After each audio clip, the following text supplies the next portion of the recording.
What's happening, guys? Welcome back to the channel. For today's video, we're going to be checking out the Transformers Legacy Evolution, Voyager class, Twincast, and Autobot Rewind. So, as we take a very quick look here at the packaging, we get an electrifying shot there of Twincast in the Boombox mode, some pretty cool images of him in robot mode with that all-important smirk. Transformers Legacy scanned me for some tech specs, and as we come around here to the back, some pretty nifty product shots showcasing one of the most important features this figure has, that being the Evo-Fusion capability. And here we have the artwork here along this side of the box. I mean, Armada Prime again. I cannot wait to see that figure. So you guys can already tell I've cracked him out of the box, so let's take a look at the figure. And here he is, Twincast, cracked open and out of the packaging. And I mean, we all knew this guy was coming. We knew more or less how he was going to turn out, but in person, a very cool redeco. Now, for those of you who are unknown about who this character truly is, as far as I can tell, it's essentially a failed Shockwave experiment. He was meant to be a carbon copy clone of Blaster, yet turned an Autobot instead of being Shockwave's desired preference of a Decepticon. And you know what? Hasbro did a pretty good job in cloning and reproducing that Kingdom Blaster mold. This is definitely the best reuse I think we've seen since that original version. So let's take a look here at the details. The biggest difference mold-wise is that this does come with that leaked smirking head sculpt that we saw released with a Blaster a few months back. So pretty cool to see it actually finally officially end up on a mainline figure, and it looks pretty sweet. I mean, you know, the sculpt work is definitely there. Unfortunately, the paint apps could have turned out a little better on my copy. That is the one area where I think Shockwave's kind of been tankering with this experiment, as they are kind of gloopy around the chin, the mouth, and under this eye. But I do like the sculpt. It does look pretty sweet. And in terms of the rest of the body, I mean, to be honest, it's going to be a quick one, as it is identical to Kingdom Blaster, albeit this time recolored much nicer. I mean, we get some really cool metallic blue bursts here for the shoulders as we come around to the back. I mean, it's just such a sweet mold. There was no way whatsoever I was going to miss out on this guy. I think Kingdom Blaster has got to be one of the best mainline Voyagers we've seen. It's just such a sleek and elegant looking robot mode, and turns into a wicked looking boombox. I'm hoping that if they ever do give us an 86 version of Soundwave, that they can base the engineering off this guy than as opposed to the Netflix version, as the years have progressed, this has definitely become the superior release in my opinion. Now, in terms of articulation, he does have a pretty decent ball joint. It can look up and down, tilt side to side, rotate left to right. Very stiff joints here out of the shoulders, you know, going forwards and backwards and out to the sides. Nice bicep rotation, single jointed elbows, and unfortunately no wrist rotation still, but we can still use that transformation joint so that he can still eject his own cassette deck. And look who's hiding inside. Don't worry, we'll get to that guy in just a second, but we get a pretty decent waist joint. Can rotate the full 360. Hips can kick forwards that far, as well as out to about that far.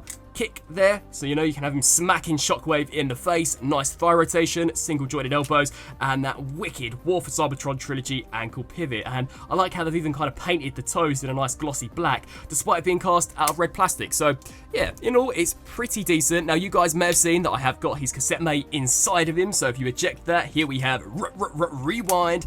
And unfortunately, this guy leaves a little bit to be desired, I'm not gonna lie. You know, considering that this is a minor partial slash heavy repaint, it would have been cool had they given us, you know, Steel Jaw or Ram Horn. But anyhow, I mean, looks decent, nice sculpt work, still translucent smoky plastic, but I guess it has to be considering the first mold was made out of smoky plastic. Now, one thing which I thought was a bit strange is that the cassette deck kind of has this red tint to it, so I'm not too sure why they couldn't have cast this guy out of red as well, but you know, it is what it is. Now, in terms of the transformation here for this guy, you simply just pull the legs down as you would on the original version, take the forearms, spin these down, and then for some finishing touches, the absolute pain in the butt step of trying your best to get this head out without requiring any additional support. So can we get it out? Come on. Bang, there it is. So there we have Rewind in his robot mode.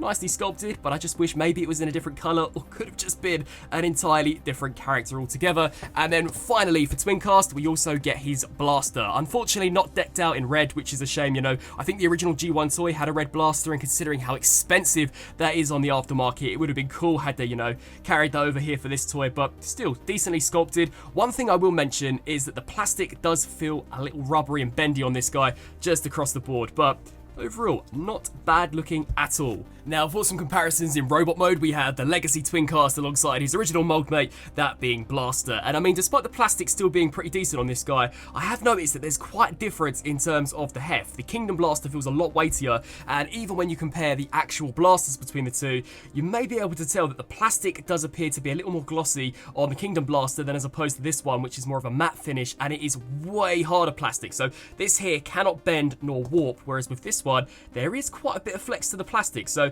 that is a shame that they're kind of cheapened out, but I mean, like I said, it's still a decent plastic, just not as good as the original version in my opinion. Here he is alongside the shattered glass redeco that we saw for Blaster, and like I said previously, I think in terms of a redeco, if you only want to pick one of these up in the collection, Twincast is definitely the one to go for. I mean, the colours, especially that blue, just pop when in comparison to Shattered Glass Blaster, which unfortunately I just found to be rather dull and, to be fair, quite ugly looking. Here's the Legacy Evolution Voyager class Tarn, the Netflix Earthrise Soundwave, and you know, despite this being so awesome back in the day, I think the years have gone on, it has become a little outdated. I mean, it would be cool if they were to give us a brand new mold, maybe one that took more inspiration from the engineering here of Twincast or Blaster, you know, bumped him up in scale so that they could be more eye to eye, but you know, that's the comparison between these two. Here he is alongside his creator, Shockwave. And finally, the Earthrise Optimus Prime. And very quickly comparing the cassette guides alongside each other, so we have the original version that came with Kingdom Blaster, the Shattered Glass version, and the new Twincast release. And, you know, despite me not being a massive fan of Shattered Glass Blaster, I do think this is the best redeco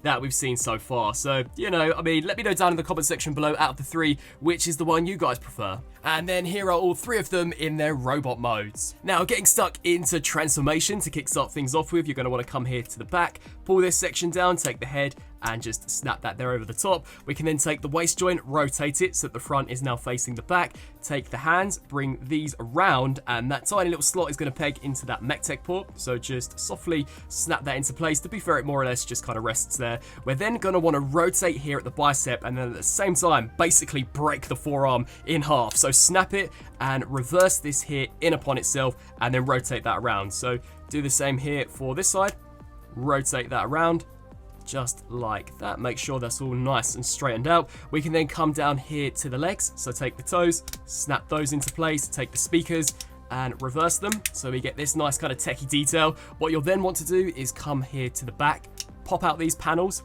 take these tiny sections here, pull those forwards, and then take this piece, hinge it up just to get it out of the way. Now rotate here at the thigh, and this is probably the most trickiest part about the conversion. This tab is going to peg into that tiny little slot. Now, considering it's very dark plastic, it can be very difficult to actually see how these line up, but just click that in there, and then what's going to happen is that the fist is going to slide into that hollow cavity, and then there's a tab here that's going to peg into that slot. So just snap that in there, and you should be pretty good to go.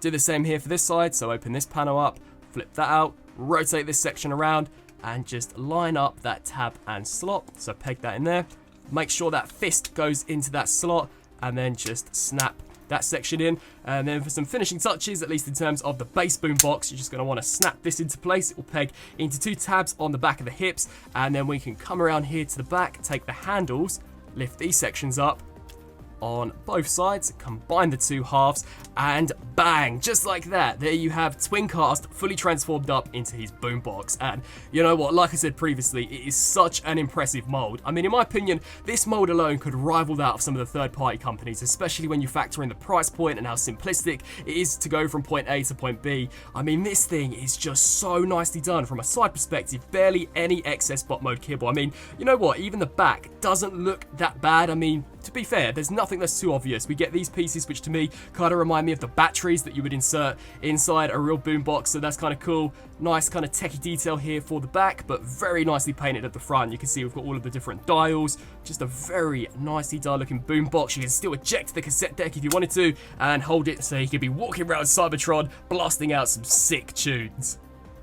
But I almost forgot. Silly me, how could have I forgot the most important feature about this guy? So if I cast your minds back to when we took a look at the packaging, they showcased that his Evo-Fusion gimmick was that you could take the blaster and peg it into one of these ports here, and bang, there you have his Evo-Fusion gimmick. I guess it's supposed to be some kind of antenna. I mean, let's be honest, this is probably the lamest Evo-Fusion gimmick that we've seen so far. It started out pretty strong with Wave 1, you know. Some of the gimmicks that they incorporated were sweet, but Wave 2 has just completely lost the ball. I mean, this is just basic weapon storage. You're literally just utilizing the pegs that are already there to slap the weapon on the back. So yeah, a little lame to advertise that as its main Evo gimmick, but you know what, I mean, I guess kinda gets the job done. Now, as we quickly take a look at a few Boombox comparisons, we have Twincast alongside his original moldmate Blaster, identical here in this mode. Nothing's been altered at all sculpt-wise, but it is a shame to see that considering this is a repaint slash minor retool, that they didn't at least carry over the same amount of paint. You can see that it's severely missing paint in this area. So yeah, that's definitely a little lazy, and here it is alongside the Shattered Glass Blaster. Out of the two, again, I much prefer Twincast. I think I just like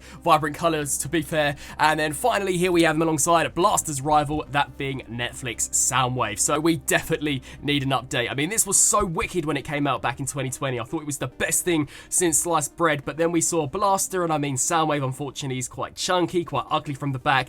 And I mean, check out the yellowing. It's just so disheartening considering how expensive and how rare this figure has now become. I mean, look at that. It's really quite disgusting. I think I've seen figures from the 80s which haven't discarded nowhere near as bad as this guy, and I've only had him in the collection for a couple of years. So yeah, absolutely sucks. I hope we never see yellowing plastic, at least this rapid, on Transformers figures for a very long time to come. And now reverse transformation, a new segment over on the channel. Again, let me know down in the comment section below what you guys think of this segment, but just take the handles, snap them into place. We can then take this piece, pull it outwards, and then detach the legs away from the chest, bring this section down, and do the exact same here for this side. We can then rotate at the thigh joint, take this panel, fold this inwards, and then collapse this here along the back. Do the exact same here for this side, so snap that into place. I then personally like to use the ankle joints just to get easier access to the toes, so flip those outwards on both sides, take the speakers,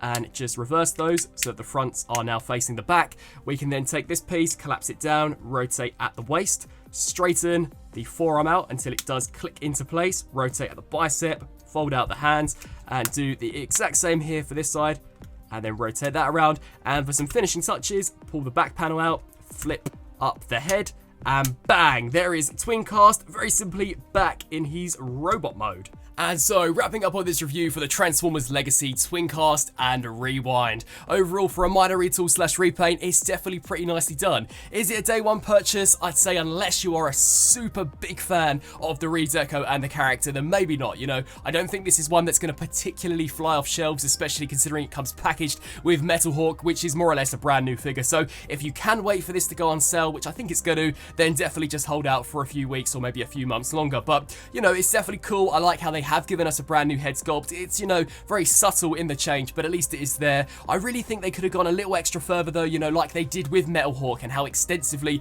that was retooled. I definitely think they could have given us a ram horn or steel jaw in replacement of Rewind, because we've seen that mold now 3 times, and we definitely need to get more of kind of these cassette minions in the collection. But yeah, decent figure. I'd love to get your thoughts down in the comment section below. What do you guys think of this repaint? Is it one that you guys plan on adding to the collection, or like I said previously, is it one that you're probably going to hold out for a sale on? As always, I thank you all so much for watching, and until my next review, I'll see you then. Thanks.